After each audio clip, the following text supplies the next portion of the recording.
Hey, my name is Josh Abreu, and I interview JP Bouvais. He does this. And this.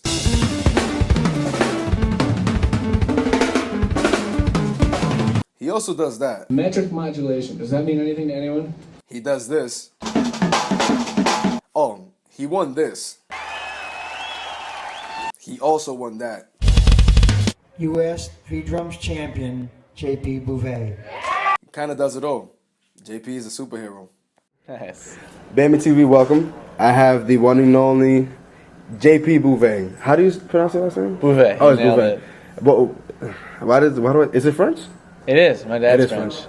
But like I mean, I feel like I Africa. might not be pronouncing it properly. Like I'm supposed to say it like with Like more all swag. sexy, you Yeah, know? yeah. Like No. am I supposed to like pucker my lips or kind of grin when I say Bouvet? Bouvet. It depends who you're looking at when you say it. Okay, well, Like, Bouvet. don't- I'm here with JP Bouvais. If you don't know and you've been living under a rock, who this gentleman is, this is 2011, Correct. Jump Off champion, and Roland V-Drums.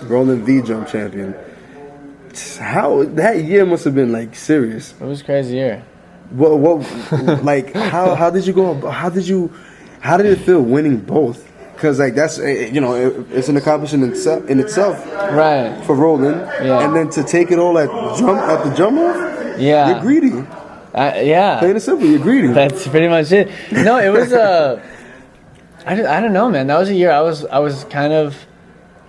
2 years into school at Berkeley, so I was Dude. really like at the top of my game, just playing a lot. Yeah. And I was in this zone that I was like, dude, I can do this. Like in each of the, because the Rolling one happened first. It was nationwide, and it was the second time I had done that one, and only the second time the competition had ever existed. Okay. And I was doing it, and I was like, dude, like.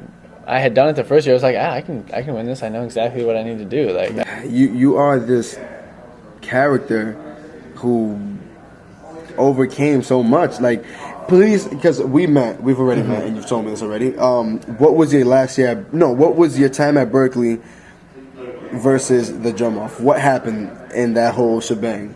like my end of time at Berkeley. Yeah, at the end, what happened between The last Berkeley semester, and the Jump Off? Well, like we were talking about, the Rolling Drum Off happened and ended in the summer, I think, that year. Okay. And then I went back to school in the fall Okay. for Berkeley, and that was my 5th semester. Okay. And I started doing the drum off in August, and as you know, it's a 5-round thing. Yep. So I started to get through some rounds, and it was coming to, I think it was the regional round. No, I think at some point I got through to the nationals, and this is the first time I had even gotten 2 regionals. Yeah. And that's actually where I met Juan that Mendoza? year, because I Nice. met him there, and I totally thought he was going to beat me, so that was like a cool thing. And then when he won the next year, I was like, yes. It Like, only that's makes awesome. sense. Yeah, I was like, it's perfect. But yeah, so as the finals were approaching, I set myself like a really strict, like I'm going to practice 4 hours a day, Wow. no matter what. Like if it's 2 a.m., I got to practice 4 hours a day. Wow. And that was just like what it had to be. And I was obsessed because there was a certain point after the first round, the very first round, because the first round I went to and I didn't really prepare a lot because I had done it several times. Okay. So I go to the first round and I got through because I prepared like a couple hours before. I was like, oh, that's today. Dang, Okay. like I'm being dumb. And I got through, and I remember walking home. I think I was alone at this point with like some gear, and there was just realization. I was like, why can't I win this whole competition? And I was like, there wasn't a reason that I am incapable of winning. It's like I'm an okay drummer. I'm like a pretty like clever guy when it comes to making solos, I think. I was all in my mind. It was just like, it's all completely possible. And from that moment on, I was obsessed. And it was like there was nothing that was gonna. It's not like there was nothing that was gonna stop me. I was just like I was gonna do everything that I could. Yeah. To put myself in the best position to win. So eventually, like I started practicing a lot, skipping classes and stuff, and then I got to like my last like few weeks of school. So finals were coming up, and I had kind of put my midterms off. I'm a pretty good student my whole life. So this was like I was just like putting everything off. Yeah. And there was a certain point where I was like, man, like I could spend like 300 hours on all these projects and stuff, or I could like spend 300 hours practicing for this thing. And just take it all. And let's not get confused. This was your first year entering. At Berkeley? No. No. Drum off. Drum off. No, 5th or 6th. Oh, for real? Yeah, I'd done it since Oh. I was like 15 years old. Really? On and off, yeah. Dang, I was. And no one's ever won it on their See, you first should have time. just lied because I kind of had you on this pedestal. Yeah, I know. JP went in. First year, Leaned it. took it all. No one's ever done that, actually. I really thought you was the first. Nope. But Interview's over. that was it. We were getting there. But yeah, so I ended up withdrawing from school to practice more for the drum off. There it is. That's what I wanted you. I wanted you to say that on film. People, that is a crazy, and this is Berkeley we're talking about. We're not just talking about any school. We're talking about you withdrew from Berkeley to essentially rehearse and put mostly all your efforts and time into winning the drum off. It's true. And the hardest part was convincing my parents that was a good idea. That's I don't know how they were helping me. They were helping me pay for Berkeley, and I mean, my mom's a musician. She was a little easier to persuade. I was like, Mom, I don't even know if like, and this is all true. This is what I was thinking. Okay. I was like, I don't know if I'm going to continue at Berkeley anyways because like I've taken a lot of classes I want to take. I've learned a lot of what I want to learn. Maybe like another semester or something. Actually, my original plan was if I win the drum off, I'm gonna take a year off and go back to school. Okay. And then when it happened, I was like, there's no point. Like, I've built so much momentum. For me to go back to school would be like reverse progress because I can't focus on like what I've been building. I have to go back and like learn new counterpoint tricks. And you see, this is something I compliment you on all the time. Is your maturity as a how old are you? 22-year-old. 22-year-old, and that's just crazy to me. I mean, and you don't find that in many young musicians, young anything. Anyway, like maturity in any aspect, you do not find that, especially at 21. People are still trying to figure things out, which I'm sure you are. But you already know, like this is where I want to be, and right. I think so. I mean, It changes every hour, but yeah. Okay. Oh, and for the record, JP only has 2 legs. 2 legs, 2 feet. It's true. Not 4, not 6. No. There's only 2 down there. Contrary to popular belief. Yeah. I just had to answer that for you and Juan. Because you guys seem to have he's on the next level. Some sort of mutation, defect in your legs. It'd be great if like halfway down, like or at the knee, it split into 2 shins, and there was just like a foot for the clave and a foot for the hat. You know.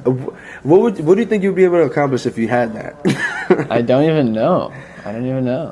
Hopefully more. Wow. But I don't. Was that difficult to overcome those patterns you were playing and keeping this your left foot the clave doing stuff? that and your other feet? It was all it all just took time. I mean, I started really sucking at it. Well, how bad though? Like I couldn't do anything really over it. It was just an idea. One day I was like, I'm gonna play 7/8 clave. I've never heard that. And when I get an idea and I'm like, I've never heard that, I'm like, well, we obviously have to like do it. Okay. You know, that was like a lot of what I was doing for the drum off at that time.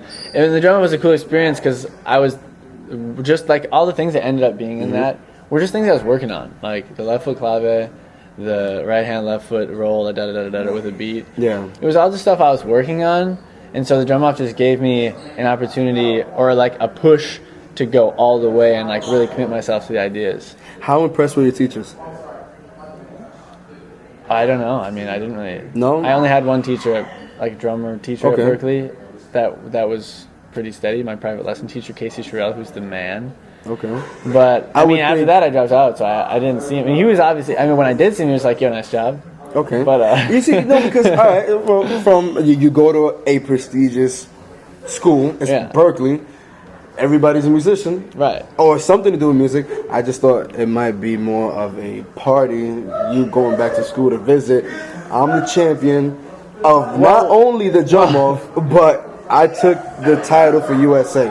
I represented everybody who goes to the school and everybody who's walking down the street. I represent everybody when I went to that rolling V-drum competition. I thought they would just be a party. That way. No, I mean, but I'm just saying, I thought it would be like more of a, you go to music school. Well, things did change. Like when I go back to Boston, immediately when I went back to Boston, it was very like, because all the drum community knows about that stuff. Absolutely, of course. You know what I mean? Of course, like not like a bunch of guitarists on the street don't really know or No, care. yeah. But so when I did go back to Berkeley, it was very odd for me and strange because people would stop me and be like, JP, like, for a while it was like, congrats on the thing, dude. And it was a real test of like whose name I remembered from like the thousands of people I've met over the last 2 years. Everybody's like, oh, good job. All of a sudden, people I met one time were like, dude, we met that one time. Nice job. I was like, oh, wow. But then it keeps getting, because I go back to Boston fairly frequently, Yeah. just because I have a lot of friends there and I play a lot of shows there. And now it's still odd to go back there because I remember like being there. Like my friends just graduated from school, so I don't feel like any I don't know what the word is, but like a big deal or anything. And I go back and there are kids there who've been like, because I made like the Berkeley audition videos and stuff, and it was all just to share like that. That's why I make the videos. You know what I mean? Yeah, but you can't forget the fact. You can't put away the fact that you won the V drum and the drum off the same year. Right. Like, you know what? That didn't actually click for me for a long time. I was like, Has it? yeah, it has now. Okay, I mean, when people would ask for like I don't think that has technically been done. No, no, not technically been done. No, it's never been done. First of all, and you are the first to do it, and like that really pushes the boundaries of what one person can accomplish. Because I'm pretty sure you were rehearsing for the both of them simultaneously. Yeah, a little bit. You know what I mean? Because they kind of. Well, what happened is the national one ended, and then a long time, and then the Guitar Center drum off started. But at the same time, at the finals for the drum off, a week before that was the international finals for the Roland one, because there's an international round that year. Where they had 16 countries come, and I did not win that one. Norway did win that one. Congrats, Norway. Yes, Congrats, good job, Norway. Bard Great job. Kolstad, I believe. If you can't, I'm not gonna repeat your name, but I can't. I don't know what you just said. But if you beat JP, man, that's y'all some other. Yeah. He killed it. It was good. All right, so let's get to the questions. Yeah, let's do it. Where did you grow up? I grew up in Lakeville, Minnesota, a suburb 20 minutes south of Minneapolis. Okay. It's like suburbia. Okay, so you already In a mentioned very pleasant way. Okay, so you already had mentioned that your mom plays an instrument. What does she play? She plays the bass. She plays the electric bass. She also plays the piano. She sang. She used to be in do some opera singing. Okay. But in a rock band as well. She's been a music director at church a lot. Yo, shh. Listen up. You are now watching an exclusive on BAM.ENT TV with Josh Abreu. Just pay attention.